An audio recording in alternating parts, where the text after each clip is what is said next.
bienvenidos a su programa A la Hora del Café. El día de hoy queremos invitarlos a conocer el tema La Fundación de la Natividad de Santa María de Navojoa. Es el modo como los jesuitas dieron título a la fundación de esta ciudad. Vamos el día de hoy a profundizar el origen. Para nosotros es un privilegio poder tener los días, el tiempo, la historia, la gran producción y desarrollo que se dio en esta misión de Santa María en su natividad. Vamos a ver la importancia que tuvo por ser una de las misiones más fuertes del Mayo y una de las primeras de todo el estado de Sonora. Se dice que un pueblo que conoce sus raíces y conoce su pasado va a tener claro su futuro. Por eso el día de hoy le queremos invitar a todos que busquemos el origen de nuestros pueblos. Ahí está la base de nuestra cultura. Y ahí está la responsabilidad para nosotros construir hacia el futuro un gran pueblo. Por eso la frase que les quiero compartir el día de hoy está tomada de esas expresiones que el padre Pedro Méndez, fundador de Navojoa, dejó para la posteridad. Hacer de este pueblo una gran nación. Y esa es la meta y la misión que tenemos el día de hoy. Hacer de nuestro pueblo una gran nación. Con esta frase, comenzamos.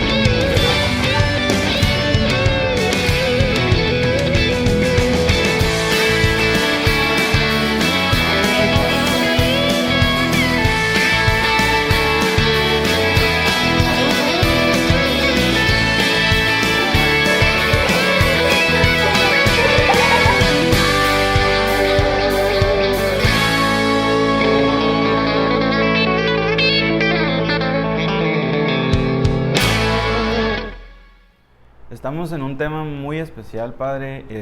Vamos a hablar sobre la fundación de esta bella región de Navojoa. Y pues para irnos a 407 años atrás, la pregunta sería, ¿cómo inició todo aquí? ¿Qué había? ¿Quiénes llegaron? ¿Cómo fue? Sí, siempre decíamos que al inicio del programa que un pueblo que conoce su historia va a tener siempre proyectado su futuro. El pasado va a marcar nuestro presente y el presente nos va a proyectar al futuro. Somos lo que somos gracias a los que hicieron estos pueblos por nosotros. Y entonces si nos vamos a la historia tenemos que remontarnos a las comunidades nativas, los Yoreme. Es muy importante que los que nos vean sepan distinguir que esta región es región de Yoremes. La lengua caíta, que es la lengua que hablan todos los de esta región, del noroeste de México, especialmente norte de Sinaloa, sur de Sonora, se identifican por ser Yoremes de lengua caíta. Solamente que los de esta región que nosotros conocemos como Mayo, se les denominaba así porque era un grupo específico delimitado que vivía con un modo muy especial. Y ya sea el sur de Sonora y el norte de Sinaloa, era lo que llamábamos los Mayos, una región determinada, delimitada, así se llamaba. Y entonces el origen de estos pueblos, pues son pueblos que eran nómadas o seminómadas, que en un tiempo bajaban a la parte esta que tenemos hoy en día, que es el Valle del Mayo, pero gran parte del tiempo vivían en las montañas. Entonces vamos a encontrar a los historiadores de aquí de Navojoa que nos van a llevar siempre a esas piedras que se encuentran en las montañas para que podamos ver que aquí había asentamientos muy antiguos. Y esta es la población original, llamamos los nativos, los que aquí vivieron por muchos siglos. Recientemente, estamos hablando de 1600, se dio la fusión entre estas dos grandes culturas, la cultura yoreme por una parte y la cultura española por la otra. Tenemos que reconocer que para el 1533, Diego de Guzmán con su expedición llegaron a estas tierras y encontraron pues este caudaloso río, el río Mayomo, y prosiguieron su camino porque eran exploradores. Nunca dejaron una misión concreta, eran exploradores. Llegaron con los yaquis el 7 de octubre del 1533, que estamos por celebrar casi 500 años, y continuaron su expedición por la parte de los Pimas y después regresaron a Culiacán por otro camino. Ese tendría que ser nuestro primer contacto entre nativos y españoles. Pero sí tenemos que ver que para el 1600 ya el fuerte de Montes Claros, que viene siendo el fuerte de Sinaloa, ya para entonces era el lugar donde se delimitaba la corona española. Hasta ahí llegaban los territorios de la Nueva España. Y desde ahí, los misioneros que estaban en el norte de Sinaloa empezaron a hacer exploraciones para ver cómo hacer misiones en estas regiones áridas. Tenemos que ver que el Mayo es una región cercana a las marismas, muy árido. De manera que para el 1606, Pedro Méndez y Andrés Pérez de Rivas, que eran dos grandes jesuitas que estaban en Ahome y en el fuerte de Sinaloa, ellos hicieron una exploración por los pueblos de los Bacoyos, de esa parte donde está hoy Masiaca.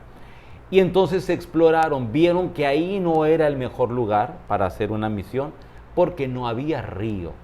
Y el río es fundamental en todas las misiones de Sonora porque es la parte vital para poder tener agricultura, ganadería, tener agua, que es fundamental para la vida diaria. Y entonces ahí viene la fundación. Si tú te preguntas, bueno, ¿cómo se dieron las fundaciones? A veces tenemos una idea muy vaga y pensamos que llegó el misionero solo. No, fíjense, había primero una preparación para las misiones. En el 1606 ya los misioneros habían venido a hacer una exploración. Para el 1609, de manera formal, los jefes de las tribus Yoreme fueron a Sinaloa a pedir misioneros. El capitán Urdaide, que era el alcalde mayor de esa parte del fuerte de Sinaloa, tuvo que mandar unas cartas a México, al virreinato, y después envió al padre Pedro Méndez en 1611. No perdamos la fecha porque en 1611, estando en el pueblo de Tehuecos y de Zibirojoa, ahí el padre Pedro Méndez tuvo que salir a México, 1200 kilómetros. ¿Cómo se iban? Se iban a pie o en caballo hasta Bamoa, Sinaloa, y de ahí atravesaban la Sierra Madre de Durango, después bajaban por Durango a Zacatecas, Querétaro y la Ciudad de México, para pedir permisos, imagínense ustedes. Y ya que se concedía el permiso, pedir recursos, cómo se van a mantener las misiones. De tal manera que el padre Pedro Méndez, después de haber estado 18 años de misionero en Sinaloa, y ya hablando 4 dialectos de la región norte de Sinaloa, se fue a descansar un tiempo. La historia nos va a enseñar que el alcalde mayor, que hablamos mucho de él, que es el capitán Urdaide, lo va a salvar de una posible emboscada que le tienen preparado al padre los indios tehuecos, y por eso lo envía a México para que descanse y esos pueblos bajen la violencia en la que estaban. La historia narra que los tehuecos y los sibirijoas todavía tenían la costumbre de danzar con las personas que daban muerte. Mataban a alguien, ponían su cabeza en una estaca y danzaban, guardaban los cráneos, y aunque habían recibido el evangelio, no se convertían del todo. Seguían todavía ellos haciendo sus tradiciones paganas. Y dentro de ello pues estaba la repulsa a la fe, a todo lo que viniera del extranjero. Y por ese motivo Pedro Méndez está del 1611 al 1613 en la casa profesa de los jesuitas en la Ciudad de México. Es muy importante entender esto porque el 1 de noviembre del 1613, después de un consistorio de los jesuitas y de haber recibido los permisos del Consejo de Indias, que estaba en Sevilla, y del Virreinato de la Nueva España, así como del patrocinio para las misiones, que era propaganda fidei, teniendo todo eso, entonces le dicen, ahora sí, puedes ir tú, y delegan al padre Pedro Méndez, porque era el que conocía esta región, y era el que tenía ya vista a dónde podía hacer las misiones con los Yoremes. Se dice que al siguiente día, el 2 de noviembre, el padre sale de la Ciudad de México a Tepoztlán, y ya de ahí se viene a Querétaro, Durango, ahí cambia de caballo y se viene al fuerte de Sinaloa, donde había estado de misionero. Y de ahí trae varios catequistas que eran del norte de Sinaloa. De ahí trajeron 1 tonelada de trigo. Aquí había mucha hambre en ese tiempo, era tiempo de hambruna. La mitad la dejaron para los yoremes y la otra mitad para los sisibutaris, los pimas. Y el capitán Urdaide caminó hacia allá mientras Pedro Méndez fundaba estas misiones. Es así que el 29 de abril del 1614 llegan a Camoa y se funda la misión de Santa Catalina de Camoa. ¿Cómo se fundaba la misión? El capitán Urdaide con sus 2 o 3 soldados que venían, los catequistas y el misionero, juntaban a la gente, los organizaban en grupos, hablaban con los caciques, yoremes, en qué lugar se podía fundar una misión, la misión que ellos habían pedido. Y entonces se funda en Camoa, la primera misión. De ahí, para el 31 de julio, se funda Tesia, como misión de San Ignacio de Loyola. Y después, el 8 de septiembre, día de la Natividad de la Virgen María, se funda entonces Santa María de Navojoa. Navojoa, ¿por qué? Porque es la palabra mayo, donde se puede decir que es la casa del nopal, o donde hay nopales, donde abundan los nopales. Y entonces ahí es como empieza la historia de Navojoa. Decimos que no es la única misión. El 8 de diciembre se funda San Ignacio Coirimpo, y el siguiente año se va a fundar Santa Cruz del Mayo, que es enfrente del Júpare, y luego Echojoa, la Santísima Trinidad. Y así quedaría la primera parte de las misiones del Mayo. Para 1622 ya se funda Conicarit, Tepahui, y ya después lo que viene siendo el Quiriego. Pero ya van a ser misiones posteriores. A lo que nos vamos nosotros a centrar es a Navojoa. Invitamos a ustedes que hoy centremos nuestra atención en Navojoa. ¿Qué hubo aquí? Pues aquí hubo el desarrollo primero de la agricultura. Los mayos sembraban calabazas, sembraban maíz, pero no tenían una producción agrícola como se llegó a tener. Yo imagino que si el padre Pedro Méndez y capitán Urdaide vienen hoy a Navojoa y ven esta extensión enorme de tierras de cultivo, con sistemas de riego, con una producción industrial, se quedan maravillados, porque ellos llegaron nada más con una mentalidad: hacer de este pueblo una gran nación. Y ahí empezaban los cimientos. Después se hizo la ganadería. Vamos a ver nosotros que toda la ribera del río Mayo vamos a encontrar el ganado, que ahí podía alimentarse, beber, descansar, y de ahí se producía todos los lácteos y todos los beneficios que nos genera la ganadería, desde la carne, etc. Después viene la producción textil. Aquí se empiezan ya a elaborar vestimentas. Los mayos no usaban mucha vestimenta, pero ya la cultura del norte de Sinaloa hacía que ellos desearan también vestirse a la usanza del tiempo. Y muy importante también entender, 1622, Diego de la Cruz, que es el segundo misionero que llega aquí a Navojoa, junto con Ángelo Balestra, van a fundar la primera escuela de las misiones.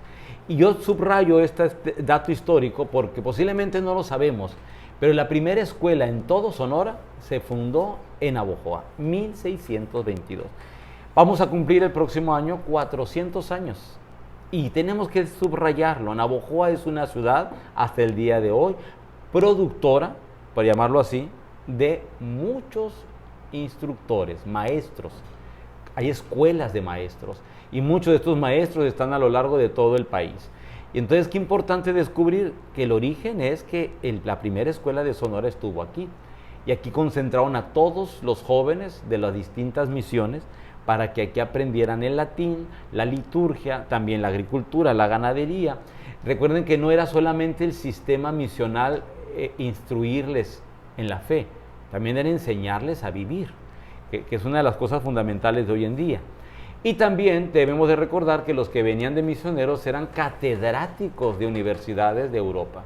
Por eso la mentalidad de tener una escuela era fundamental para poder iniciar una nueva cultura que fuera la fusión de dos pueblos, la costumbre europea junto con los valores de los pueblos nativos. Y así empieza Navojoa, y tuvo un gran desarrollo, que de aquí después era el punto donde llegaban los misioneros, y de aquí partían a los distintos pueblos de Sonora. Después fue como un punto misional fundamental. Ya después, con Andrés Pérez de Rivas, se fundan los pueblos yaquis y ya después se va a hacer el rectorado de San Ignacio, que va a corresponder la región del Mayo como la región del Yaqui. Ya vamos a hacer una gran estructura eclesial con misioneros, con catequistas, con laicos comprometidos, además agricultura, ganadería, mundo textil, música, arte, y empieza un desarrollo y aquí empieza a nacer una gran nación. Qué interesante es ver el proceso pues ahorita todo es muy inmediato, ¿no? Una llamada, una carta, un permiso, un viaje, pero todo el caminar que ellos hicieron, me imagino ese largo viaje, ¿cuántos kilómetros? 1200 kilómetros. 1200 kilómetros. De ida y otros de regreso. Entonces se me hace muy interesante que podamos conocer cómo fue todo el proceso del nacimiento de esta gran ciudad, de esta gran población, y sobre todo reconocer al padre Pedro Méndez como fundador de estas tierras. Yo tendría que reconocerlo, que a la entrada de Navojoa tiene que estar una estatua grande de Pedro Méndez, porque él es el fundador. Y tenemos que hacer conciencia, porque a veces nos hemos así como desprendido lo civil de lo religioso, pero es que este misionero no viene solamente a evangelizar, viene a ser un pueblo, y el pueblo surge con esto, con formar en los valores, hacer una cultura nueva, fusionar los bienes que hay en el ambiente, caminar hacia el futuro todos juntos. Y yo pienso que sí tenemos que darle más reconocimiento a Pedro Méndez en esto. Y yo les comparto el libro Finisterre, el misionero, que me tocó publicar ya casi hace 10 años. Precisamente era la finalidad que conozcamos a Pedro Méndez. Para mí fue una investigación de 10 años, de quién era, de dónde venía, por qué de Portugal, por qué de familia que traía origen judío, cómo le hizo para llegar a México, luego por qué le decían el viejo, porque entró a los 20 años al seminario, cuando antes entraban a los 9, 10, y cómo este hombre hablaba ladino y hablaba portugués y latín y español, y después aquí aprendió 7 idiomas o 7 dialectos de estos pueblos, porque no solamente se quedó en Navojoa, después se fue a México para el 1618 y después regresa en el 1621 a fundar Potan, Huiri, Bisraón, Belén, que son los pueblos yaquis.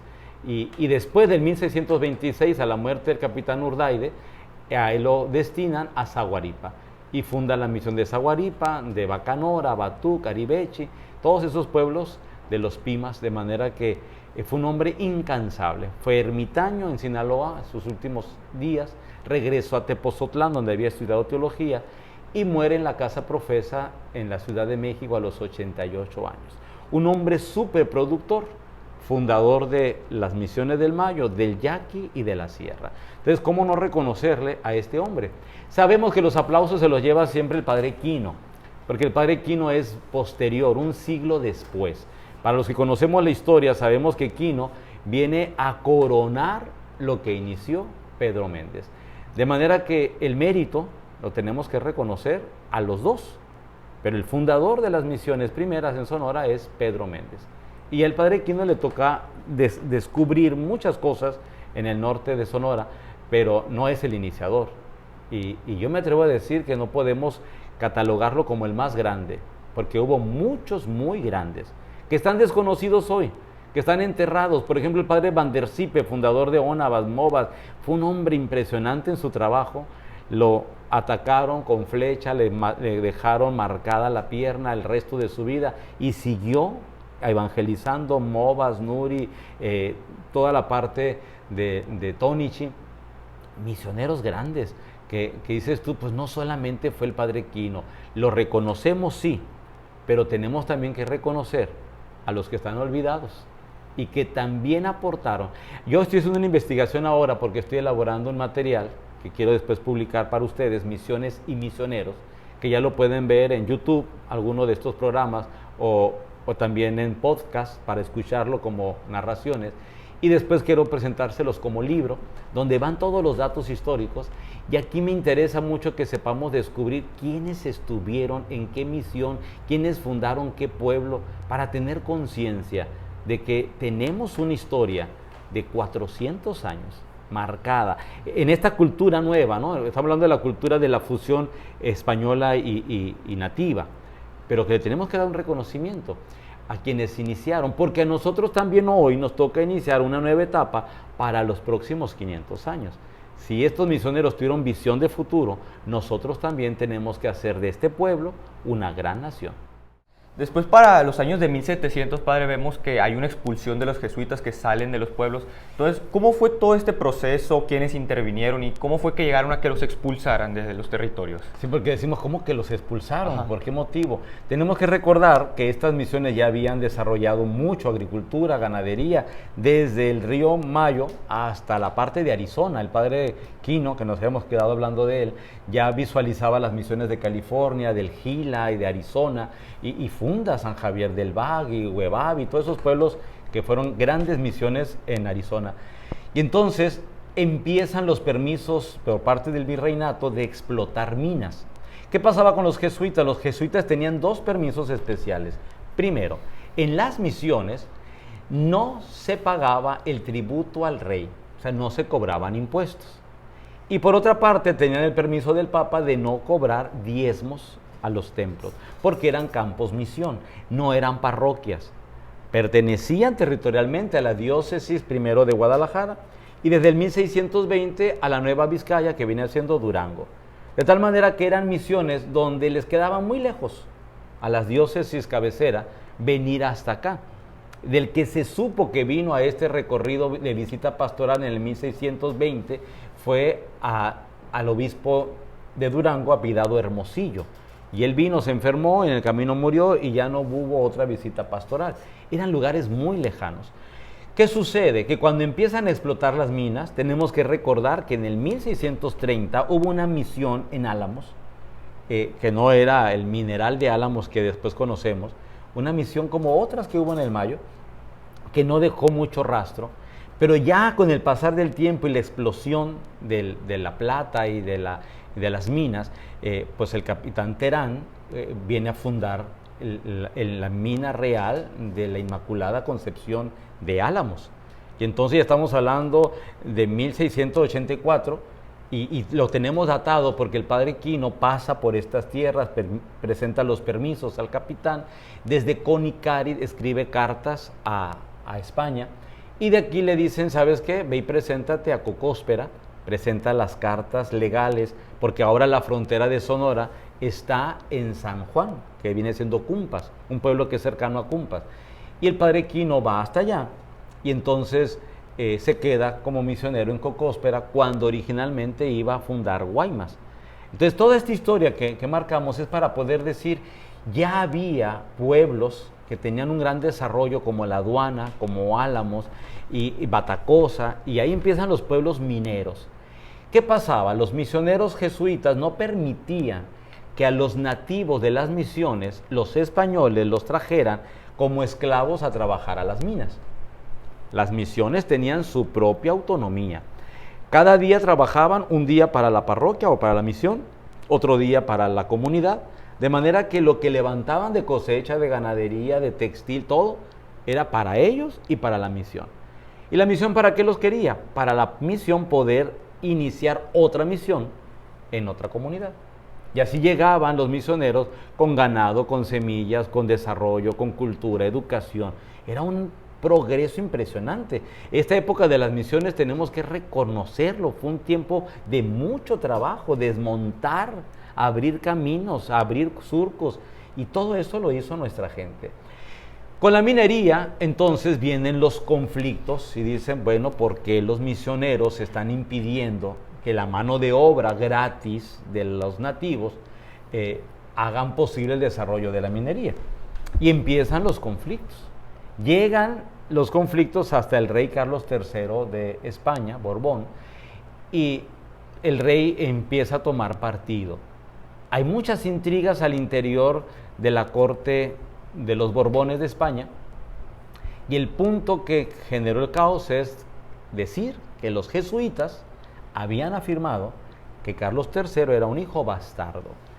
El hijo bastardo, y es históricamente reconocido, pues era el hijo de una cortesana farnese de Italia con un rey español. Al morir su padre, no tiene otro sucesor más que el hijo, que es ilegítimo. Y ese, que a lo mejor ahorita no nos hace mucho ruido, en el 1700 era un escándalo mundial. 13 de febrero hace una carta a Carlos III de Borbón, donde dice que quedan expulsados todos los jesuitas de todo territorio español, desde las Filipinas, todos los de Arizona, América, hasta la Patagonia, todos. Y entonces, para el 25 de julio, son concentrados todos los misioneros jesuitas en Mátape, que es el centro de Sonora. Los del norte bajaron a Mátape, los del sur subieron a Mátape. 400 soldados fueron a tomar presos a los jesuitas, no se llevaron absolutamente nada, los condujeron a pie desde Mátape, por el río Mátape, que desemboca entre Guaymas y Empalme, y ahí los dejan en lo que era la misión de San José de Guaymas, y ahí esperan 9 meses a que llegue un barco donde se los van a llevar al destierro. Es muy triste esto, porque esta gente que hizo tanto bien son llevados como si fueran malvivientes. 400 soldados para 50 padres. Uno de ellos muere en el camino, el padre Palomino, que después piden el permiso de irlo a enterrar a Huiribis, en los pueblos yaquis, y los demás sacerdotes se van al destierro, muriendo 20 de ellos en Ixtlán, muchos de ellos en Nayarit, otros en Ixtlán, otros en Jalisco, y así llegan hasta la Ciudad de México como presos. Les conceden el permiso de celebrar la misa en la Basílica de Guadalupe, y de ahí se van a Veracruz. Debemos recordarlo, que algunas veces van a pie, otras en carruajes, pero como presos. Y en Veracruz salen a Cuba, y de Cuba a España. Cuando llegan a España, estos hombres no tienen el permiso del rey de bajarse de las naves. De tal manera que muchos murieron en el famoso puerto de Palos, que conocemos por Cristóbal Colón, que es el puerto de Santa María de Palos, en Cádiz. Ahí mueren muchos arriba de los barcos. No les permitían ni enterrarlos. Fíjense cómo era el problema tan fuerte. Algunos de ellos fueron trasladados a Sicilia, Italia, otros a Bolonia, Italia, otros a Alemania, donde les daban permiso, porque decían, ¿cómo es posible que estos hombres que han hecho tanto bien estén tratados con tanta injusticia? Esta es la expulsión de los jesuitas. Aquí entonces las misiones se quedaron detenidas, los pueblos luchaban porque no se acabara la producción que ellos tenían de un estilo de vida muy bueno. Después los mineros llegaban a pedir que estos nativos fueran a trabajar a las minas, y se hizo un conflicto terrible. Y es una época muy triste, porque quedaron estas misiones solas, abandonadas. La iglesia nunca perdió el contacto con estos pueblos, pero si nos preguntamos, ¿por qué? ¿Qué hicieron estos hombres? Y nada, ya después de aquí vamos a ver los intereses del rey Carlos III y la respuesta que tuvo que dar la iglesia para que estos pueblos no perdieran el evangelio que un día habían recibido de los padres jesuitas. Padre, sin duda muy interesante esta situación que se dio con los jesuitas, pero ¿qué pasó con ellos cuando ya no contaban con el apoyo sin sacerdotes? Eso fue algo que se fue marcando con tiempo, porque los franciscanos enviaron a un visitador a la Pimería Alta, Antonio de los Reyes Carrasco, para el mes de febrero de 1767. Ya se encontraba en esos pueblos de Cocóspera, de Magdalena, y era un franciscano. El franciscano fue enviado por el virreinato para hacer un estudio de las misiones, cómo estaban, si realmente lo que decían los mineros era real o no. Entonces este hombre estuvo todo el mes de febrero en adelante. A los jesuitas los toman presos en el mes de julio en Mátape, como decíamos, y este misionero franciscano siguió haciendo un reporte al virrey, donde daba la declaración de cómo que habían quedado estas misiones, a quién les pertenecían después las propiedades de los jesuitas, donde quedaban pues el bien común de los pueblos, cuántas comunidades quedaron desoladas. Recordemos que es todo el norte de Sinaloa y todo Sonora y Arizona, Chihuahua, Durango. O sea, era una expulsión que tuvo una magnitud tremenda. Nosotros estamos hablando de la expulsión del noroeste, pero hubo desde la Patagonia y Cuba, etc. Y entonces este hombre Se sabe que después que se fueron los jesuitas, se cree que esperaron 9 meses que llegara un barco por ellos, el Príncipe. Se cree que en ese mismo barco llegaron franciscanos, tanto de la comunidad de Zapopan, en Jalisco, como de la comunidad de Santa Cruz de Querétaro. Entonces llegan estos hombres a quedarse en las misiones que habían dejado los jesuitas. Solamente que la condición que traen los franciscanos es que todo tienen que enseñar en español. Era una determinación del rey, cosa que los jesuitas no. Los jesuitas, ellos aprendían el idioma y ellos hablaban en los dialectos con la gente. Algunos aprendían español, otros aprendían latín, porque ellos hablaban todo eso, pero nunca les obligaron a cambiar su idioma. Ahora los franciscanos llegaban con el permiso del rey y la obligatoriedad de que tenían que enseñar todo en español. De tal manera que nunca se entendieron las comunidades con los misioneros, porque el misionero o hablaba latín, o hablaba italiano, o hablaba portugués, o español, pero no hablaban caíta, pima, ópata, nada de eso. No hubo un entendimiento. Sufrieron mucho los franciscanos por esa no adaptación.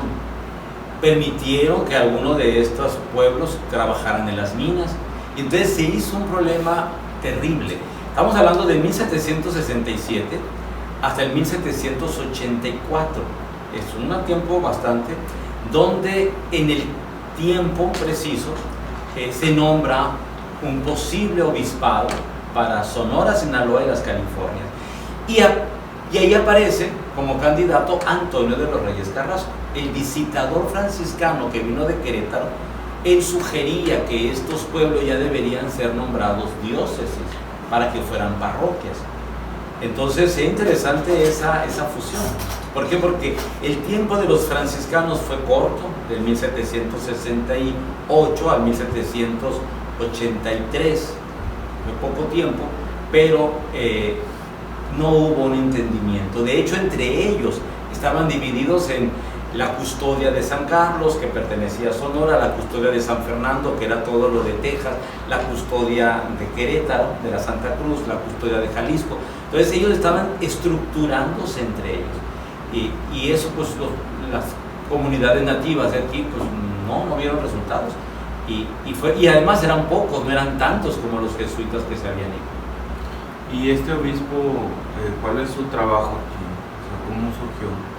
Al ser nombrado obispo, él se va a Orihuela, España, donde él era oriundo, y de allá se viene con sus sobrinos, tanto Antonio de los Reyes como Juan Almada de los Reyes y José Almada de los Reyes, que era sacerdote. Hacen el recorrido. Él es consagrado el 16 de septiembre de 1782 en la Ciudad de México. Y de ahí se va trasladando poco a poco, porque hablando de venir desde México con ropas, con baúles, con secretarios, con familiares, con misioneros, hasta llegar al destino de Arizpe.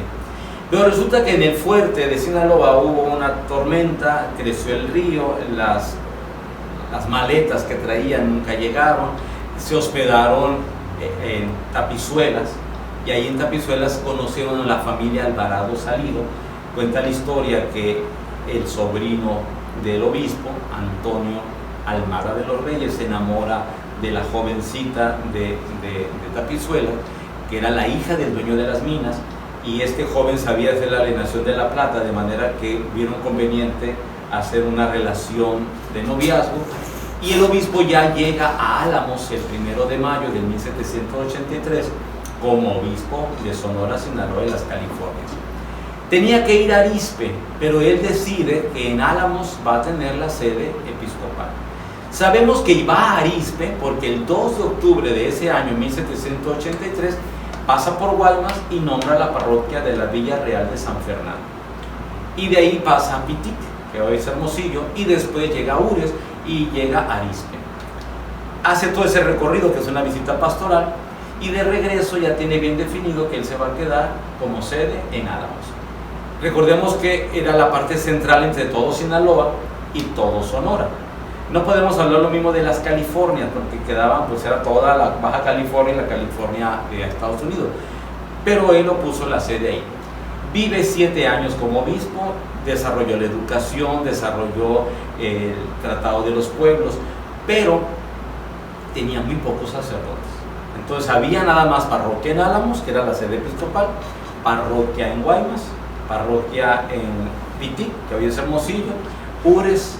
Fueron muy pocas las parroquias que se tenían. Entonces no había muchos sacerdotes, también tenemos que verlo. Muere este hombre y se empezó la construcción de la Catedral de Sonora, que iba a ser lo que hoy conocemos la iglesia de Álamos. No la termina, apenas se ponen los cimientos. Entonces no hay una... Pero sí el proyecto arquitectónico es tomado en inspiración a la Catedral de Durango. Y por eso se va a saber que el ingeniero Ross viene y busca terminar esta construcción que va a terminarse a la posteridad. Entonces es lo que hace este obispo, muere, el siguiente obispo no llega a Álamos nunca, el tercero se establece en la ciudad de Álamos, por 7 años es obispo, y el cuarto obispo cambia la sede al Rosario, Sinaloa, y el quinto obispo se va a Culiacán.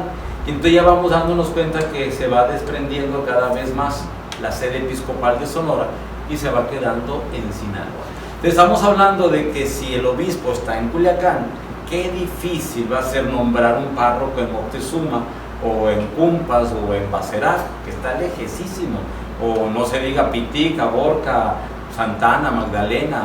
No, entonces sacerdotes no hay, parroquias muy pocas, y es una etapa muy difícil porque aquí hay guerrillas, las guerrillas de los yaquis, las guerrillas de los pimas, porque hay revueltas sociales, y es un tiempo muy difícil que a veces conocemos muy poco de la iglesia en Sonora. Y mientras sucede esto, ¿cómo viven la fe ellos?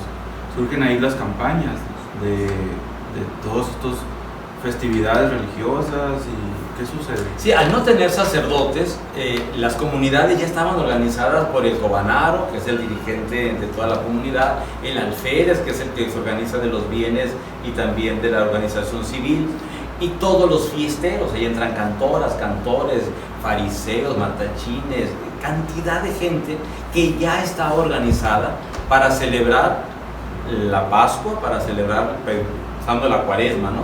Luego la Semana Santa, luego la Pascua y luego las festividades de los santos fundadores de los pueblos. Y a esa organización se le llamaron campañas. Entonces, al no haber clero, al no haber parroquias, las comunidades mantuvieron su fe en las campañas. Esto hizo que para 1780 en adelante vinieran un gran desarrollo de campaña. Vamos a ver nosotros aquí en el Mayo, sobre todo en la Bojoa, que estamos hablando del tema, para el 1890, más o menos, hubo una gran manifestación de campañas, porque cada pueblito, cada barrio tenía su propio grupo. Ahí tenemos que ver que son los rezadores, los veladores, los sanjuaneros, las procesiones, junto con el venado, el pascola, la fiesta propia del pueblo. Y ahí estaba la fuerza espiritual. A veces le visitaba un sacerdote que venía de Álamos, si en Álamos había sacerdote. En ocasiones venían de Cocori o de Guaymas, que la parroquia más cercana era o Álamos o Guaymas. Eran las dos parroquias que había en Sonora, en la parte sur. Entonces esta fe se empezó a propagar más en procesiones, velaciones, que hasta el día de hoy prevalecen. Pero resulta que surge el fenómeno de Teresa de Cabora, una joven que parece ser, tiene inspiración, tiene revelación, tiene así como algo sobrenatural o paranormal, y mucha gente va y acude y le llaman en el Mayo la Santa de Cabora. Por desgracia esto se mezcla con levantamientos armados que había en la época y se hace un conflicto tal que el gobierno viene a acabar con todos los rezadores, las famosas campañas, toman presos a muchos, los mandan a Guaymas, otros los mandan a Santa Rosalía, otros, como el caso de Teresa de Cabora, queda exiliada en Arizona. Y entonces la iglesia toma la determinación de excomulgar a todo aquel que siga en los movimientos religiosos de Teresa de Cabora. Y ese es un golpe muy fuerte porque en el Mayo había mucha devoción a esta joven Teresa de Cabora. Le llamaban la Santa de Cabora, que sabemos nosotros que nunca ha llevado un proceso de canonización, pero la fe del pueblo así era, porque no había catequesis, no había templos, no había un sacerdote, no había eucaristías. Y entonces empieza una época de mucho conflicto, porque el pueblo mayo es un pueblo muy religioso, pero ahora estaban bajo la amenaza de una excomunión por parte de la iglesia oficial, de aquellos que hicieran profesión de fe a Teresa de Cabora. Entonces sí, fue un tiempo muy difícil, pero tenemos que recordar 125 años de no tener sacerdotes en todo el Mayo. Eso lo tenemos que poner muy claro, porque a veces decimos, bueno, ¿y por qué se da esta, así como desprendimiento de la fe? Bueno, pues porque 125 años no hubo presencia de misioneros. Los franciscanos nunca llegaron aquí, al Mayo. Estuvieron en Guaymas, estuvieron en Magdalena, en Nogales, pero no aquí. A lo mejor sí había algún que otro en Álamos, pero no había ninguna parroquia en el Bajo Río Mayo. Ahora, padre, pasemos a hablar un poquito sobre cómo fue la fundación de la primer parroquia aquí en Navojoa. ¿Qué sucedió? ¿Quiénes intervinieron? ¿Cómo fue todo este proceso? Fíjate que muy buena la pregunta, porque veíamos a Teresa de Cabora con toda esta revuelta de las campañas de las distintas comunidades que rezaban juntos, hacían procesiones, hacían velaciones, pero la iglesia había dicho que si seguían esas costumbres de Teresa de Cabora quedaban excomulgados. Por ese motivo, en febrero de 1892, el obispo de aquel tiempo nombra la primer parroquia del Mayo. Así que es muy importante entender esto, porque así como Navojoa fue una de las primeras misiones de Sonora, ahora es la primer parroquia del Mayo. ¿Dónde está sentado? Navojoa no es el Navojoa que conocemos hoy, es lo que conocemos como Pueblo Viejo. Cuando tú vienes a Navojoa, pasando el río, va a estar la comunidad del Pueblo Viejo. Antiguamente, hasta antes de 1907, eso era Navojoa. No existía la parte nueva. Entonces, ¿qué pasa? Que viene en el 1892, febrero del 1892, el 2 de febrero, concretamente, la fiesta de la Candelaria, se nombra párroco, primer párroco de Navojoa, Adolfo María Zazueta. Y él va a estar ahí, en lo que es Navojoa, lo que conocemos como el Pueblo Viejo. Y va a estar bastante tiempo, hasta que en 1905 viene otro sacerdote a acompañar el trabajo pastoral, que es el padre Manuel de Jesús Campoy, y toca iniciar el nuevo siglo, el siglo XX. Está ese sacerdote en la parroquia de Navojoa. Volvemos a decir, Navojoa era la parte del río, nada más. Y después vamos a ver, para 1910 va a venir Agustín Mayer a quedarse como sacerdote en Navojoa, que viene siendo lo que hoy es el Pueblo Viejo. Y entonces la gran parte de la comunidad está viviendo ahí, pero en 1907 hay una creciente, la creciente inunda Navojoa, y esa gente se viene a la estación del tren, que es la parte más alta que en aquel tiempo podían asentarse, y se refugian ahí. Después ven que es un buen lugar como para vivir y evitar futuras inundaciones. Y empieza el fondo para poder pedir el catastro, es decir, los lotes, para empezar a poblar lo que van a llamar el Pueblo Nuevo de Navojoa. El Pueblo Nuevo de Navojoa está alrededor de la estación del tren. Y la gente entonces se va cambiando poco a poco a vivir en la parte más alta. Recordemos que no había presa, la presa del Mocúzari no existe, entonces el agua del río viene caudaloso, no hay ninguna predicción, y llegaba e inundaba los pueblos. Por ese motivo no tenemos registro de iglesias antiguas del 1600, del 1700. ¿Por qué? Porque hubo bastantes inundaciones que arrasaban los pueblos completos. Entonces empieza a fundarse el Pueblo Nuevo de Navojoa en esta parte del ferrocarril. En 1910 sabemos que estuvo aquí Villa y estuvo Madero y las campañas políticas de la época. Y entonces Agustín Mayer era el sacerdote que estaba en Pueblo Viejo, que era en Navojoa. Y entonces atendían el Pueblo Viejo y el Pueblo Nuevo. Para el 1911, Melesio Monje, en el mes de noviembre, viene a ayudar. Entonces un padre estaba allá y otro padre estaba acá. Para el 1918 ya sabemos que está como obispo de Sonora Juan Navarrete. 1915 él pasa por aquí, hace misa de primeras comuniones en la casa de don Jesús Ruiz Sánchez y las confirmaciones son en la casa de don Tomás Robinson Bus. Y ahí eran las casas más pegadas a la estación del tren. Y entonces ahí el obispo les pide, en el 1915, empiecen a construir un templo aquí.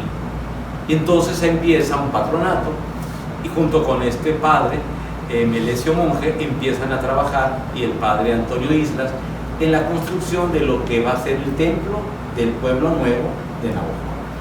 Y así para 1920 se sabe que la primer misa que se celebra de manera oficial es en el templo de lo que se va a llamar Parroquia del Sagrado Corazón de Jesús, con el padre Melesio Monje, que ya había sido párroco antes, y hay una disputa ahí porque algunas cosas que eran del pueblo viejo se las trajeron para el pueblo nuevo, que era Navojoa, y entonces los libros y los ornamentos, y se empezó a cambiar la sede parroquial, que por mucho tiempo estuvo en pueblo viejo, ahora va a estar en el pueblo nuevo de Navojoa. Con el paso del tiempo, después de 1920, junio, que acabamos el año pasado de celebrar 100 años de la parroquia del Sagrado Corazón. Y aquí es interesante porque el origen de la parroquia es el 2 de febrero de 1892, como parroquia de San Juan Bautista de Navojoa. Pero para el Día del Sagrado Corazón de Jesús de 1920, ya se nombra párroco del Sagrado Corazón de Jesús de Navojoa al padre Melesio Monje. Y ahí empieza la historia de la parroquia del Sagrado Corazón. Por eso, si tú vas a la parroquia del Sagrado Corazón, no van a aparecer en los cuadros históricos de los párrocos ni Adolfo María Zazueta, ni Manuel de Jesús Campoy, ni Agustín Mayer, ni Melesio Monje, ni Antonio Islas, que son los 5 padres que estuvieron en el pueblo viejo. En el Sagrado Corazón van a aparecer de Melesio Monje en adelante. El padre Luis Barceló, el padre Rafael García, y así van a ir cantidad de padres hasta que llegamos a la actualidad. Pero esa ya es la parroquia del Sagrado Corazón, que se desprende de la parroquia de San Juan Bautista de Navojoa. Estamos hablando del pueblo viejo. Entonces hay mucha historia en esto. Padre, ¿no hubo muchas problemáticas durante la transición del pueblo viejo aquí al Sagrado Corazón? Hubo problemáticas, sí, no muy grande, porque era la misma gente. De Navojoa no llegó gente de fuera a fundarla en 1907. La misma gente de Navojoa del Río, que es pueblo viejo, se trasladó al pueblo nuevo de Navojoa, que ahora es el municipio de Navojoa. Para 1923 ya se está hablando de una ciudad de Navojoa, con plaza, con molinos, con industria, con agricultura, con ganadería, con escuelas. Ya empieza una ciudad como tal. Por eso estamos preparándonos para celebrar los 100 años del 2023 de esta dimensión de Navojoa como una gran ciudad, como un gran municipio, y a partir de ahí ya se van a desprender después las parroquias de Guatabampo, la parroquia de Chojoa, de Bacobampo. Antiguamente todo eso pertenecía a la parroquia de San Juan Bautista de Navojoa y después a Sagrado Corazón de Jesús. Entonces vamos a ir viendo la historia de la iglesia, cómo se va marcando. Pero ciertamente vemos un pueblo muy religioso, con mucha fe. Hemos hecho un viaje en el tiempo muy interesante y considero yo que los que hoy habitamos estas tierras debemos conocer todo este proceso, toda esta vivencia que tuvieron nuestros antepasados. ¿Y qué podemos decirle a la gente de hoy? ¿Qué mensaje pudiéramos entregarles? La finalidad sigue siendo la misma de la fundación, hacer de este pueblo una gran nación. Que el navojoense se distinga por ser una persona honrada, por ser una persona de visión de futuro, una persona emprendedora, que sea centro de educación. Si fue Navojoa la primer sede de una escuela en Sonora en el 1622, pues que siga siendo un centro educativo para todo el estado. Que sigan saliendo proyectos, así como aquí se hizo la ganadería y la agricultura, que también Navojoa tenga proyectos hacia el futuro con su gente muy valiosa, muy talentosa, que tenemos que distinguirnos por lo bueno y ser exportadores y participantes en la construcción de una sociedad en cosas de calidad, de primer nivel. ¿Por qué? Porque se tiene el talento y se puede desarrollar. Entonces, hacia el futuro tenemos mucho que hacer. No es solamente ver el pasado y ver qué hicieron los misioneros y cómo respondieron en los pueblos, sino más bien qué de eso podemos aprender nosotros para darle visión. Si el primer misionero, Pedro Méndez, visualizó hacer de este pueblo una gran nación hacia los próximos 500 años, pues yo le puedo decir que ya le podemos aplaudir a su obra, porque ya hemos llegado casi a los 500 años. Y entonces nuestra visión no tiene que ser a corto plazo. Los que formamos la comunidad de Navojoa hoy tenemos que ver la vida hacia los próximos 500 años. ¿Cómo quisiéramos que fuera la vida de los navojoenses en el futuro? 2500 años. Interesante porque no sabemos qué nos depara, pero sí sabemos que estamos haciendo las bases y las fortalezas de lo que va a sostener la vida nuestra hacia el futuro. Y ahí van implicadas muchas generaciones. Así que yo considero que no debemos perder esta visión. Jóvenes, niños, adultos, todos apostando a una visión de futuro, 500 años. No tenemos que desesperarnos, estamos en una cultura muy inmediatista y eso a veces nos genera caos. No hay que desesperarnos, hay un dicho que dice, despacio, que llevo prisa. Entonces las cosas en su momento, bien hechas, bien formadas, porque vamos hacia el futuro para mayor gloria de Dios. Bueno, pues nos agradecemos, Padre, gracias por esta plática. Los invitamos a conocer un poquito más el programa Misiones y Misioneros, el podcast, el libro Finisterra del Padre y el próximo proyecto que tiene de mostrarnos más datos, más historia de esta región. Que Santa María de Navojoa nos acompañe y gracias, seguimos con más.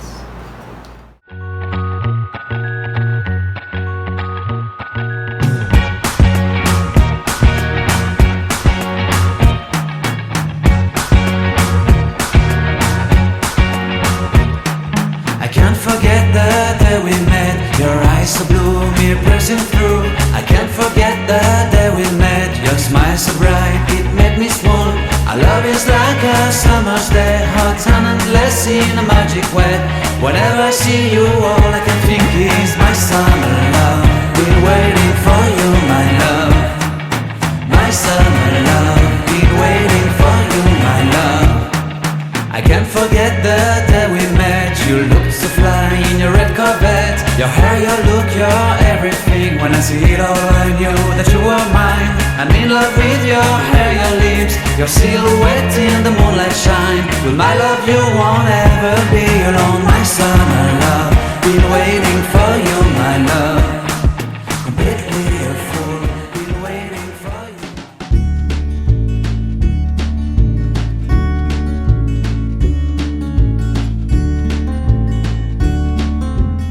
¿Qué tal? Estamos una vez más en Pasando el Dato y el día de hoy vamos a recordar a un personaje muy reconocido en el siglo XXI, quien fue Santa Teresa de Calcuta.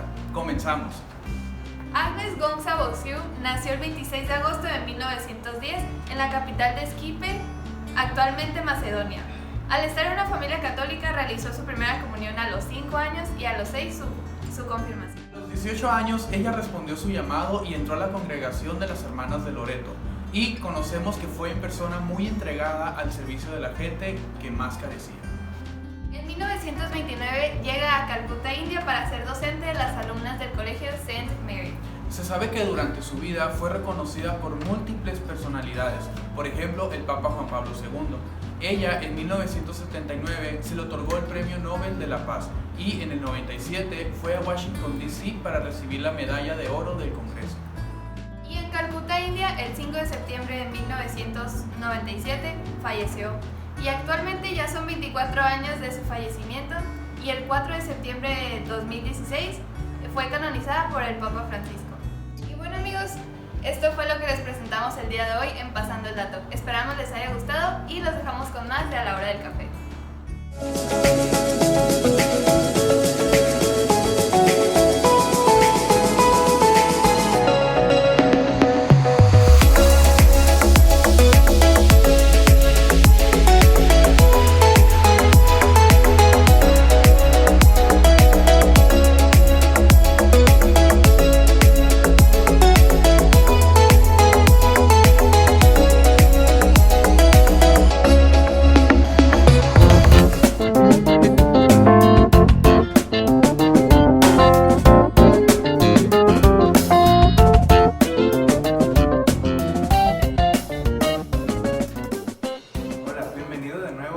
sección La Voz de la Iglesia. En esta ocasión te quiero platicar sobre la encíclica Spe Salvi, que significa Salvados en Esperanza. Fue escrita por el Papa Emérito Benedicto XVI y salió a la luz en el 2007. El tema principal de esta encíclica es la esperanza y está principalmente basada en la carta de San Pablo a los romanos.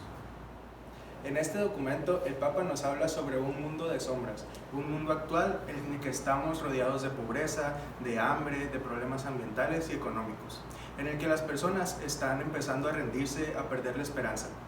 Y viendo esta situación, el Papa nos plantea una nueva perspectiva llena de esperanza. El Papa también nos anima a hacer un cambio en el mundo actual. Nos invita a solidarizarnos con los demás y para esto hace falta esperanza. Te recuerdo que si quieres que hablemos de un documento en específico, puedes dejarlo en los comentarios. Y bueno, para despedirme te dejo aquí una frase muy impactante e importante de esta encíclica, que es: quien tiene esperanza vive una vida nueva. Seguimos con más.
Bienvenido de nuevo a la sección Las Coffee News, en donde te traemos las mejores noticias del mundo católico actual.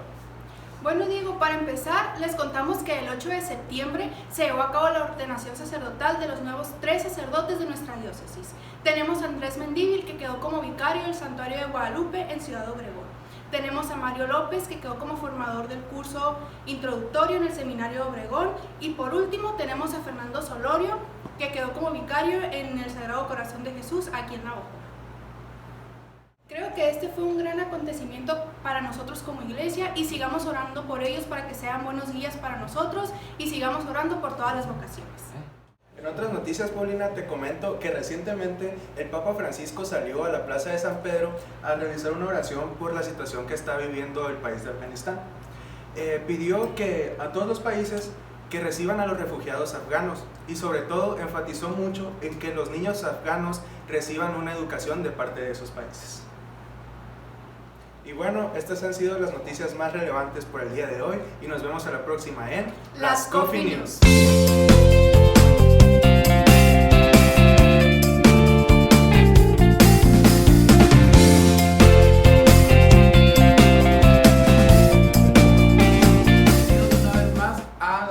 Descifrando la palabra. Y el día de hoy, Padre, la palabra va a ser rectorado. Al hablar de las misiones, como estamos hablando de la Fundación de Navojoa, tenemos que hablar de la pertenencia de un rectorado. ¿Qué es un rectorado? El rectorado en las misiones venía siendo como una jurisdicción que abarcaba todas las diversas misiones de una región. En el caso del Mayo, eran las misiones, estamos hablando de Conicari, Camoa, Tesia, Navojoa, Echojoa, Santa Cruz del Mayo. Eran las misiones que estaban sobre el río de la Santísima Trinidad, actual río Mayo. Y cuando surgen las misiones del Yaqui, estamos hablando desde Cumuripa, la parte de Cocori, Bacum, Bicam, Torin, Potam, Huiribis, Raum y Belén. Son todas las misiones del Yaqui. Entonces estas dos dimensiones se van a administrar, a organizar desde lo que se llama rectorado. En el rectorado va a haber un rector, como sucede en las universidades, y de ahí van a poder coordinar las distintas misiones. Estamos hablando de casi 20 misiones que están coordinadas por un rector, un rectorado. En este caso, en Sonora, el primer rectorado se va a hacer teniendo como sede Torin, y ahí va a haber también una escuela como la que se fundó en Navojoa, va a haber una en Torin, y desde ahí va a haber la distribución de los misioneros a todo el resto de Sonora.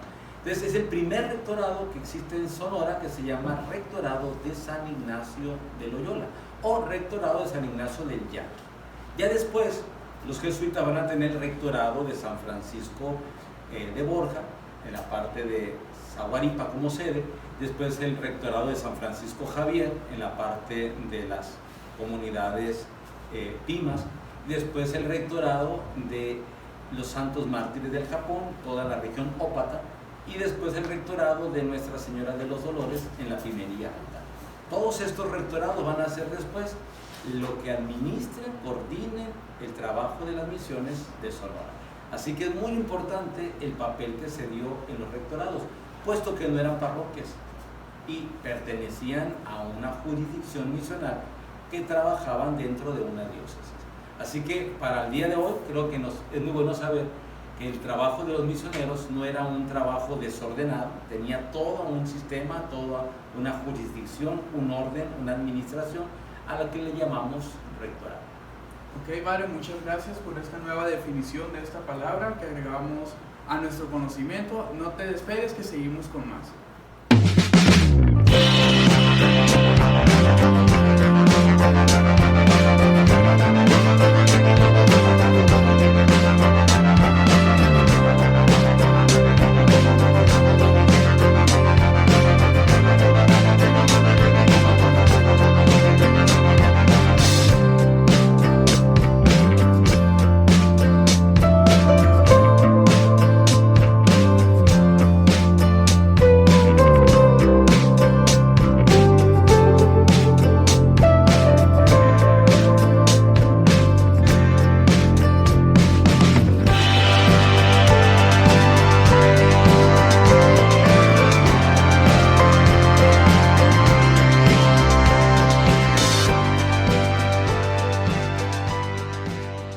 Estamos llegando a la conclusión de este programa.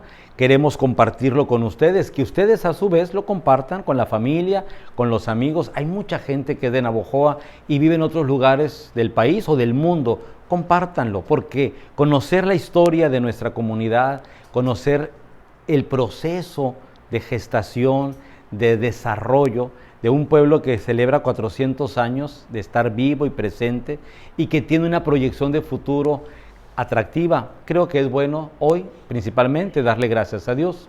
Segundo, comprometernos con el presente, caminando hacia el futuro. Y tercero, ser personas de fe, que a pesar de las distracciones de la historia, de los distanciamientos o de las ausencias que ha tenido la Iglesia, nunca ha dejado de profesar la fe. Que sigamos siendo personas creyentes, comprometidas para hacer de este pueblo una gran nación. El Señor esté con ustedes. La bendición de Dios Todopoderoso, Padre, Hijo y Espíritu Santo, descienda sobre ustedes, su familia, y permanezca siempre. Gracias por estar ahí. Alzar los brazos hasta el sol, sentir el viento a tu favor, mirar el cielo y ver amor. Hay que ir al próximo escalón, subir más alto y sin temor, junto a Jesús tendré valor. Todo lo malo pasará,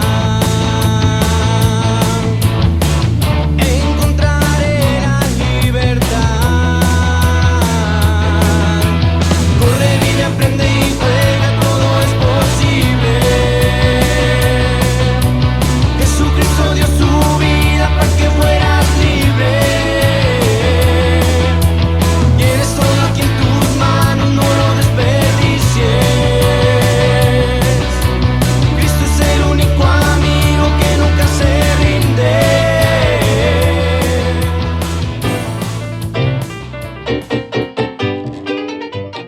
Y podemos empezar que... Ahí va, ahí va. ¿Qué onda? ¿Qué tal? Sí, es que siento que le dije muy cortado. Pidieron crear 150 salterios. Sí, salterios. Comencemos con que el... A ver, hazles un patrón. A ver, a ti otra vez. Fíjate, cuidado divino. Como saben, estamos viviendo un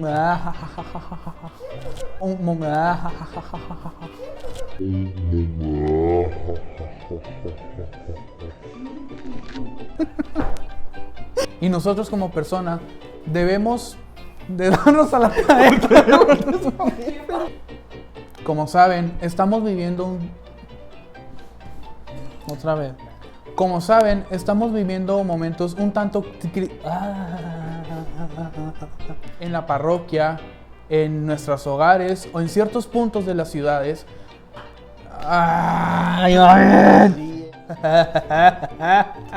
¡Ey, cállense, paro! Por eso, Kairos se dio a la tarea. ¡Ya iba bien, güey! No hay que llorar. Como saben, estamos viviendo... Como saben, estamos viviendo momentos un tanto críticos por culpa del calentamiento global. Te dejamos aquí. ¡No! No puedo terminar, güey. Sí se puede. ¡Ah! Por eso, nuestro grupo Kairos... ¿Por qué, güey? Fue él ahora. Como sabemos, nuestro grupo Kairos hizo flores. Basándonos así en la encíclica del Padre Laudato Si. Te dejamos... güey! ¡Iba bien! Del Papa, güey. Como sabemos, estamos viviendo en el 2021. Carmen se dio a la tarea de hacer una pequeña reforestación en ciertos puntos de las ciudades ¡Ciudad! Como sabemos, estamos viviendo momentos un tanto críticos debido al calentamiento global.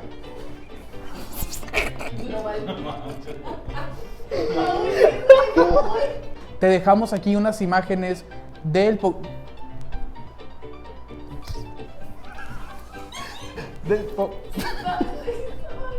y un poco más en nuestra región. ¿Qué, güey? ¿Por qué te ríes? Te dejamos aquí unas pequeñas imágenes de labor que hicieron nuestros compañeros. ¡Ay, compañeros!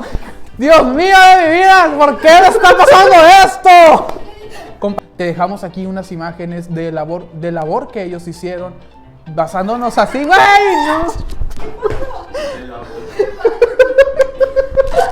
No quiero jugar. Me quiero frenar, ama. No, sí puedo. Como sabemos, estamos viviendo momentos un tanto críticos debido al calentamiento global. Y un poco más se siente en nuestra región. No, ya, quítala. Como sabemos, estamos viviendo un momento... Por eso, nuestros... Ya la había salvado. Nos dimos a la tarea de hacer una reforestación de árboles en pequeños puntos. ¡Sí lo dije bien, güey! Dijo reforestación, ¿no escuchaste? Ni que fuera ruso. En otras noticias tenemos que el 15 de agosto se festeja el Día del Joven... ¿El joven qué? Católico Mexicano. Cabe aclarar que cada diócesis Y bueno, esto ha sido todo y nos vemos en la próxima. Es que estoy acostumbrado a que... Sean bienvenidos una vez más a Pasando el Dato. Y Laura, el día de hoy queremos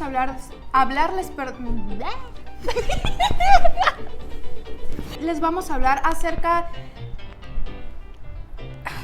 ¿De qué? El día de hoy queremos platicarles a todos ustedes algunas recomendaciones. Pues, ¿qué?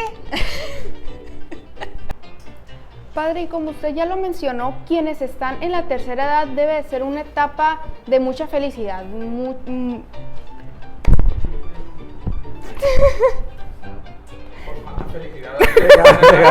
Y a esto es a lo que le llamamos jubileo. ¿qué nos puede decir acerca? ¡Ay, qué rollo! Se me lengua por favor, Berice. Y bueno, esto ha sido todo por las Coffee News de hoy. Parece que me adelanté. Bueno, esto ha sido todo por las noticias de hoy. Y nos vemos en los... Bueno, esto ha sido todo por hoy. Y nos vemos en las... Y bueno, por nosotros es todo. Nos vemos en las siguientes Coffee Coffee News. News. Y por nuestra-